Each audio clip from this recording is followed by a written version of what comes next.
Physics with Deepak Kumar में आपका स्वागत है। और आज का जो टॉपिक है वो है सिंपल पेंडुलम। मैंने अपनी पिछले वीडियो में आपको बताया था कि आईआईटी जेईई मेंस नीट के लिए, एनडीए के लिए और इंडियन एयरफोर्स के लिए इस पर्टिकुलर यूट्यूब चैनल पर फिजिक्स के मॉड्यूल वीडियोस अपलोड हो रहे हैं, कंटिन्यूसली अपलोड हो रहे हैं। और उसी सीरीज में आज का जो टॉपिक है वो है सिंपल पेंडुलम, या हिंदी में अगर बोले सरल लोलक।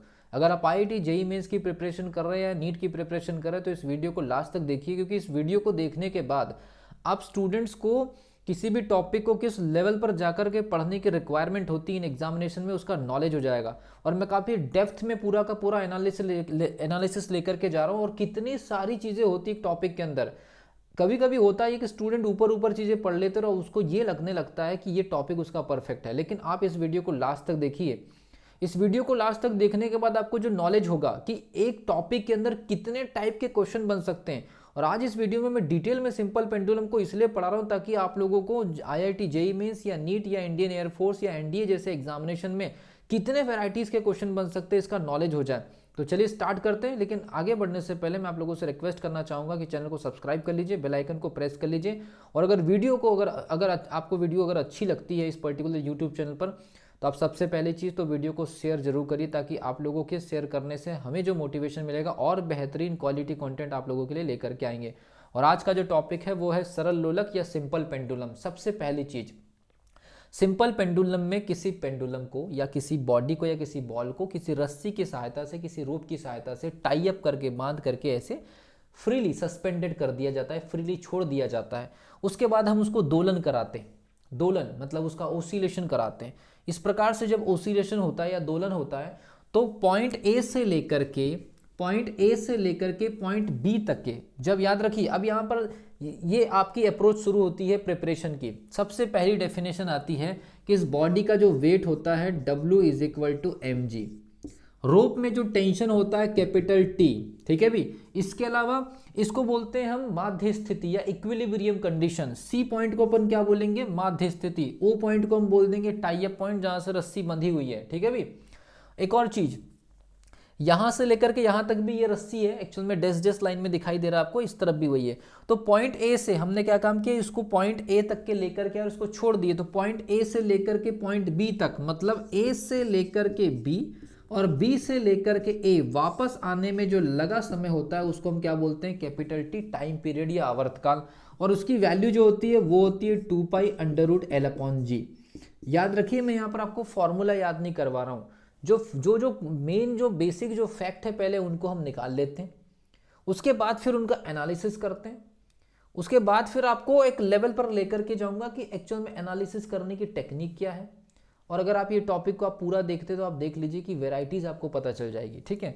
तो सबसे पहली चीज तो ए क्या होता है, पॉइंट ए से लेकर के पॉइंट बी तक बॉडी जाएगी और बी से लेकर के ए तक अगर आएगी तो जो पूरा टोटल टाइम जो लगेगा वो आपके लिए क्या कहलाएगा? आवर्तकाल कहलाएगा, या फिर इसका टाइम पीरियड कहलाएगा। ओके, देन उसके बाद जब ये बॉडी यहां पर जा रही थी तो हमेशा ये बॉडी के जाने का विरोध करने वाला या अपोज करने वाला एक बल होगा जिसको हम बोलेंगे F।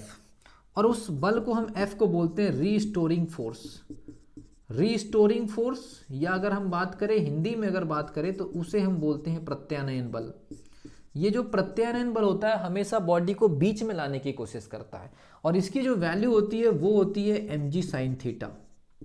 हमेशा याद रखिए W is equal to mg का जो डायरेक्शन होगा वो हमेशा नीचे की तरफ ही होगा, लेकिन हमें इस रोप में टेंशन निकालना है तो याद रखिए ये वाला एंगल थीटा होगा, तो उसके जस्ट अपोजिट में जो वैल्यू आएगी वो आ जाएगी आपकी mg cos थीटा, और ये हो जाएगा आपका mg sin थीटा। W is equal to mg के दो कंपोनेंट टूटेंगे, एक जाएगा mg cos थीटा, एक आएगा mg sin थीटा। तो mg sin थीटा वो फोर्स होगा जो बॉडी को अंदर की तरफ लेकर के आना चाह रहा है, ट्राइंग टू पुल, बॉडी को बीच में लेने की कोशिश कर रहा है, रिस्टोरिंग फोर्स। और mg cos थीटा रस्सी में या रोप में टेंशन क्रिएट करेगा ताकि सिंपल पेंडुलम का मोशन लगातार चलते रहे। तो इसके बाद रस्सी में तनाव या टेंशन वो हो जाएगा आपके लिए कौन सा? mg cos theta. यहां तक कोई प्रॉब्लम नहीं है। इस पर्टिकुलर टॉपिक के अंदर 3 बेसिक फॉर्मूले तो होते हैं, लेकिन एक और चीज होती है। अगर मान लीजिए बॉडी यहां से लेकर के यहां तक चले गई तो जो कंजर्वेटिव फोर्स, अब एक नई टर्म आती, कंजर्वेटिव फोर्स मतलब यहां से लेकर के यहां तक तो बॉडी गई, लेकिन अगर उसकी हम हाइट अगर देखें, अगर हाइट अगर देखें तो बॉडी एक्चुअल में क्या हुआ है, बॉडी यहाँ से लेकर के यहाँ जरूर गई लेकिन उसका हाइट तो h है। तो यहाँ से लेकर के वहाँ तक जाने में जो किया गया जो कार्य होगा या जो वर्क डन होगा वो एक्चुअल में पोटेंशियल एनर्जी या स्थितिज ऊर्जा के बराबर होगा। और वो स्थितिज ऊर्जा फर्स्ट, इसको फर्स्ट दे देते हैं, ये हमारे लिए सेकंड हो गया, ये हमारे लिए थर्ड हो गया। उसके बाद बात करते हैं फोर्थ पॉइंट की। फोर्थ पॉइंट हो जाएगा आपके लिए स्थितिज ऊर्जा। अब स्थितिज ऊर्जा को आपको पता ही है, ईपी बोला जाता है, पोटेंशियल एनर्जी। वो कितना हो जाएगा आपका mgh। लेकिन हमको इस mgh में दिलचस्पी नहीं है, हमको तो दिलचस्पी है कि टोटल रोप की लेंथ के अकॉर्डिंग कैसे, तो हमको h निकालना पड़ेगा। तो h निकालने के लिए टोटल लेंथ में से, h निकालने के लिए टोटल लेंथ में से ये ऊपर वाली अगर लेंथ निकाल लें तो यहाँ से लेकर के यहाँ तक के अगर l है तो ये वाला भाग हो जाएगा आपका l cos थीटा। तो टोटल लेंथ l में से अगर l cos थीटा को माइनस कर दे तो h आ जाएगा। तब की कंडीशन में EP की वैल्यू आ जाएगी mg और h की वैल्यू हो जाएगी L1 minus cos theta. L1 मतलब टोटल लेंथ ले लीजिए, टोटल L उसमें से L cos थीटा, तो ये वैल्यू आ गई आपकी EP is equal to mg L1 minus cos theta. ये आपके पास में स्थितिज ऊर्जा हो गई। अब जब बॉडी वहां से वहां तक ले जाने में किया गया कार्य स्थितिज ऊर्जा, तो जब बॉडी रिटर्न आएगी तो वो टोटल पोटेंशियल एनर्जी होगी, काइनेटिक एनर्जी में कन्वर्ट होगी। उस कंडीशन में काइनेटिक एनर्जी जो माध्य स्थिति में या मिडिल पोजीशन में हो जाएगी वो कितनी हो जाएगी 1/2 mv²। तो बेसिकली इतने फॉर्मूले काम आते हैं, लेकिन अब यहाँ से एनालिसिस चालू होता है। असली जो आपका नॉलेज है यहाँ से चालू होता है। आपके पास फॉर्मूले अवेलेबल है, सारे के सारे फॉर्मूले अवेलेबल है। पहला लेवल ये है कि इतने जितने भी फॉर्मूलेज आपके पास में इनके न्यूमेरिकल्स, पहला इनके न्यूमेरिकल्स, सबसे पहली चीज इनके न्यूमेरिकल्स, दूसरा इनके ग्राफ, ठीक है भी। तीसरी कंडीशन इनके एनालिसिस। अब सोच लीजिए, हमने अभी तक इस पर्टिकुलर टॉपिक में एक आपका आवर्तकाल, mg sine theta restoring force, इसके अलावा mg कॉस थीटा आपके लिए टेंशन, देन उसके अलावा स्थितिज ऊर्जा या पोटेंशियल एनर्जी और काइनेटिक एनर्जी। तो ये पोटेंशियल एनर्जी काइनेटिक एनर्जी को तो हम एनर्जी कंजर्वेशन के अकॉर्डिंग सॉल्व करेंगे। कुल मिलाकर के अगर देखा जाए तो हमारे पास में 5 से 6 फॉर्मूले बेसिकली बन रहे हैं, और 5 से 6 बेसिकली फॉर्मूले बन रहे हैं, और एक एक फॉर्मूले के लिए मतलब टोटल फॉर्मूलेज के लिए न्यूमेरिकल अप्रोच, ग्राफिकल अप्रोच और एनालिटिकल अप्रोच या एनालिसिस। यहाँ अगर देखेंगे तो 15 से 20 टाइप के क्वेश्चन बन रहे हैं छोटे से टॉपिक के अंदर। अब वो 15 से 20 क्वेश्चन में फिर अगर एप्टीट्यूड आ गया परसेंटेज वाला, तो ये टॉपिक और भी डेंजरस लेवल क्रॉस करेगा। मतलब ये मत सोचिए, अभी इस वीडियो में आपको एनालिसिस कैसे करते हैं मैं एक टॉपिक उठाऊंगा और उसके बारे में आपको मैं डिटेल में बताऊंगा, ठीक है। सबसे पहली चीज ये फॉर्मूले को आपको नोट कर लेना है, नोट आप बना लीजिएगा, ठीक है। अब देखते हैं इसका एनालिसिस क्या होगा। एनालिसिस देखते हैं, मैंने आपको सारे फॉर्मूले लिखवा दिए। अब इसके एनालिसिस देखिए। जस्ट फॉर सिंपल पेंडुलम का आवर्तकाल capital T is equal to 2π√L/g। अभी केवल एक ही फॉर्मूले पर बात करते हैं, एक ही फॉर्मूले पर, ठीक है। फॉर एग्जाम्पल पहले अगर मान लीजिए दोलन के दौरान अगर रस्सी टूट गई, मान लीजिए कि दोलन के दौरान अगर रस्सी टूट गई, बॉडी जो है A से निकली B तक पहुंची, और B से जब वापस आ रही थी, B से जब वो वापस आ रही थी रिटर्न A की तरफ, तो बीच में कहीं रस्सी टूट गई। तो एक्चुअल में कैपिटल T क्या होता है, T1 + T2। जाने में लगा समय और आने में समय लगा। तो जाने में जो समय लगा था वो तो लगा था, लेकिन आने में आते आते बीच में कहीं पर जो है रोप से बॉल टूट गई। इसका मतलब है कि T2 की वैल्यू, अब मतलब T2 की वैल्यू इन्फिनिटी हो जाएगी। इसका मतलब ये हुआ कि अब वो बॉडी जो कि इधर वापस आ रही थी वो रस्सी से टूट करके नीचे गिर गई, दोबारा कभी वापस नहीं आएगी। इसलिए T2 की वैल्यू कितनी हो जाएगी, अनंत हो जाएगी। T1 + इन्फिनिटी, तो टोटल कितना हो जाएगा, इन्फिनिटी। इस कंडीशन में आवर्तकाल इन्फिनिटी हो जाएगा। अब अगर मान लीजिए आवर्तकाल इन्फिनिटी हो गया, तो यहाँ पर बेसिक जो हमारे फॉर्मूले होते हैं, यहाँ हमने थ्योरेटिकल समझ लिया कि आवर्तकाल इन्फिनिटी हो गया, लेकिन ये फॉर्मूला कैसे सेटिस्फाइड करेगा इस चीज को, इस फॉर्मूले को, उस कंडीशन को सेटिस्फाइड भी करना है। मतलब फॉर्मूले में आपको ऐसी चीज दिखानी पड़ेगी, फॉर्मूले में आपको ऐसी चीज दिखानी पड़ेगी कि वो सच में इन्फिनिटी हो रहा है। ये थ्योरेटिकल अप्रोच से तो समझ में आ गया, न्यूमेरिकल अप्रोच से कैसे इन्फिनिटी लेकर के आएंगे? तो हमारे पास केवल एक ही ऑप्शन है, नीचे में क्वांटिटी जो होगी अगर जब तक वो जीरो नहीं होगी तो इन्फिनिटी नहीं बनेगा। इसका मतलब ये हुआ कि अगर मान लीजिए रस्सी से बॉल टूट गई तो उस कंडीशन में g is equal to zero लेना पड़ेगा, t is equal to 2π√L/g।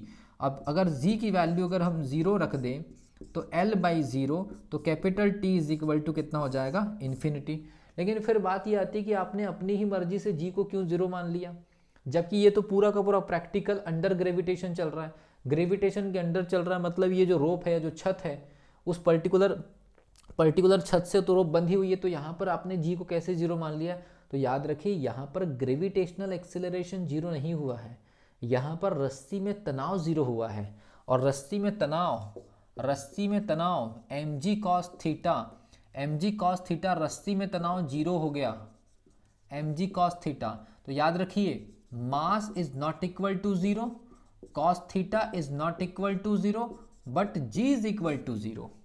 मतलब जी का एक्सपीरियंस कब होगा? जी का एक्सपीरियंस तब होगा जबकि बॉडी का अर्थ के साथ में डायरेक्ट कांटेक्ट हो, बॉडी का अर्थ के साथ में डायरेक्ट कांटेक्ट हो। इस बॉल का इस छत से कांटेक्ट है और वो जो छत है उसका अर्थ से कहीं ना कहीं कांटेक्ट रहेगा, तभी जाकर के जी को हम एक्सपीरियंस कर सकते हैं। तो अगर हम जी को एक्सपीरियंस ही नहीं कर पा रहे, क्योंकि रोप, रस्सी और बॉल दोनों अलग अलग हो गए, इसलिए जी को एक्सपीरियंस नहीं कर पा रहे हैं। अंडर ग्रेविटेशन होने के बाद भी आप जी को एक्सपीरियंस नहीं कर पा रहे हैं, इसलिए जी की वैल्यू जीरो रखें। इसलिए यहाँ पर आवर्तकाल की वैल्यू कैसी आ जाएगी? वो आ जाएगी आपकी कैसी? इन्फिनिटी। तो ये तो मैंने आपको बता दिया कि एनालिसिस ऐसे करना है। अब अगर बात करें इसमें, अगर हम बात करें कि रोप की लेंथ बढ़ा दें, रोप की अगर हम मान लीजिए लेंथ बढ़ा दें तो क्या होगा? तो ये आपको एनालिसिस समझ में आ गया होगा। उसके बाद अगर हम बात करें रोप की लेंथ बढ़ा दें, रोप की अगर लेंथ बढ़ा दे तो क्या होगा? T is directly proportional to √L। अगर आपने रोप की लेंथ को 2 गुना कर दिया तो आपका हो जाएगा कितना? √2 टाइम, क्योंकि वो वर्गमूल में है, स्क्वायर रूट के अंदर है। तब की कंडीशन में क्या हो जाएगा? 1.414। और अगर परसेंटेज में कितना टाइम बढ़ गया, मतलब रोप की अगर लेंथ अगर बढ़ गई तो आवर्तकाल बढ़ जाएगा। मतलब अगर रोप अगर ज़्यादा लंबी हो गई तो उसका ज़्यादा से ज़्यादा बड़ा पाथ बनेगा, और ज़्यादा पाथ अगर बड़ा बनेगा तो ज़्यादा समय लगेगा। लेकिन रोप की लंबाई को 2 गुना कर दिया जाए तो याद रखिए 41.4% टाइमिंग बढ़ जाएगी। अगर मान लीजिए अगर आपने रोप को अगर 3 टाइम कर दिया तो ये हो जाएगा आपका 1.732। उस कंडीशन में 73.2%, 73.2% आपका आवर्तकाल बढ़ जाएगा। अगर आपने मान लीजिए रोप को अगर आपने 4 गुना कर दिया तो ये 2 हो जाएगा, और 1 कम करने के बाद ये कितना हो जाएगा? 100%। और क्वेश्चन यहीं से आते हैं कि रोप की लेंथ को कितना गुना करना पड़े कि आवर्तकाल 2 गुना हो जाए या 100% इंक्रीज हो जाए। तो रोप को अगर हम 4 गुना कर दें, रस्सी की लंबाई को 4 गुना कर दें, तो आवर्तकाल 2 गुना हो जाएगा या 100% इंक्रीज हो जाएगा। ये है कैलकुलेशन। अब बात करते हैं ग्राफ कैसे बनेगा। मैं सिर्फ एक क्वांटिटी का एनालिसिस करा रहा हूँ, अभी आपका फोर्स बाकी है, इसके अलावा बहुत सारी क्वांटिटीज बाकी है। तो आप सोच लीजिए कि एक ही टॉपिक के अंदर कितना डिटेल हो सकता है। ठीक है, अब अगर मान लीजिए T is directly proportional to √L, तो T is directly proportional to L⁻²। तो x एक्सिस पर हम रख देंगे L और y एक्सिस पर रख देंगे T। दोनों के बीच में जो रिलेशनशिप है वो 1/2 की पावर है। और मैंने आपको बताया था सीधा ग्राफ जो होता है वो 1 की पावर के लिए होता है, और जो ऐसा जो ग्राफ बनता है, इस टाइप से जो ग्राफ बनता है, वो हो जाएगा आपके लिए कैसा ग्राफ? 1/2 का ग्राफ। तो आवर्तकाल का ग्राफ इस टाइप से बनेगा और आपको पहचानना है। तो ग्राफ पहचानना भी मैंने आपको प्रीवियस वीडियोस में सिखाया है। तो ये इस प्रकार से क्वेश्चंस होते हैं। तो एप्टीट्यूड के क्वेश्चंस हो गए, एनालिटिकल क्वेश्चन इसके पहले हो गए। अब अगर मान लीजिए, इसको भी मैं मिटा दे रहा हूँ, एक और कंडीशन करा दे रहा हूँ। ठीक है, अगर मान लीजिए कि यही सिंपल पेंडुलम अगर मान लीजिए लिफ्ट में होता, यही सिंपल पेंडुलम अगर मान लीजिए लिफ्ट में होता इस टाइप से, अगर यही सिंपल पेंडुलम लिफ्ट में होता और लिफ्ट का motion, lift ups and down motion कर रही होती, लिफ्ट जो है अप्स एंड डाउन मोशन कर रही होती, तो आपको पता होगा लिफ्ट में जो गुरुत्वीय त्वरण होता है, लिफ्ट में जो गुरुत्वीय त्वरण होता है उसका एक इफेक्ट होता है। जैसे मान लीजिए लिफ्ट में गुरुत्वीय त्वरण जो होता है तो G+A ये ऊपर की तरफ होता है, और अगर मान लीजिए नीचे की तरफ जा रहा है तो ये हो जाता है G-A। तो वहां पर आवर्तकाल में capital T is equal to 2π√L/G लेते। अब अगर मान लीजिए लिफ्ट अगर ऊपर की तरफ जाती, अगर मान लीजिए लिफ्ट ऊपर की तरफ जाती तो उस कंडीशन में हमारे पास आवर्तकाल हो जाता L, ये हो जाएगा आपका G+A। अब नीचे में क्वांटिटी बढ़ रही है, अब नीचे में क्वांटिटी बढ़ रही तो आवर्तकाल कैसा हो जाएगा, कम। इसका मतलब है कि अगर लिफ्ट अगर ऊपर की तरफ जाए तो आवर्तकाल कम हो जाएगा, और आवर्तकाल कम होने का मतलब है फास्ट मोशन होने लगेगा, फास्ट कैलकुलेशन होने लगेगी। मतलब जो A से लेकर के B तक के जो मोशन होगा वो कैसा हो जाएगा, फास्ट हो जाएगा। अब अगर मान लीजिए लिफ्ट अगर नीचे की तरफ जाए तो G-A हो जाएगा, नीचे में माइनस आ जाएगा, नीचे में माइनस मतलब छोटा नंबर आ जाएगा, और जब छोटा नंबर आ जाएगा तो जो आवर्तकाल है वो बढ़ जाएगा, slowly slowly slowly slowly simple pendulum का मोशन होगा। ये इस टाइप के एनालिसिस अगर आप पढ़ते हैं तो IIT JEE मेंस भी निकलेगा, अगर आप नीट के एस्पिरेंट है तो नीट भी निकलेगा, इंडियन एयरफोर्स एक्स ग्रुप का एग्जाम दे रहे हैं तो वो भी निकलेगा, NDA का एग्जामिनेशन देंगे तो वो भी निकल जाएगा। लेकिन आपको इतने लेवल पर स्टडी करनी है। अभी तो मैंने एक छोटे से टॉपिक के बारे में एनालिसिस बताया है, प्रत्यानयन बल, रस्सी में तनाव। इसके अलावा अगली वीडियो में बताऊंगा काइनेटिक एनर्जी और आपकी पोटेंशियल एनर्जी में जो कन्वर्जन होगा उसका कैलकुलेशन। सोच लीजिए कि आपको कितने वैल्यूज़ लेवल पर आपको पढ़ना होता है इन पर्टिकुलर एग्जामिनेशंस के लिए। मिलता हूँ अगली वीडियो में, तब तक के लिए wish you all the best.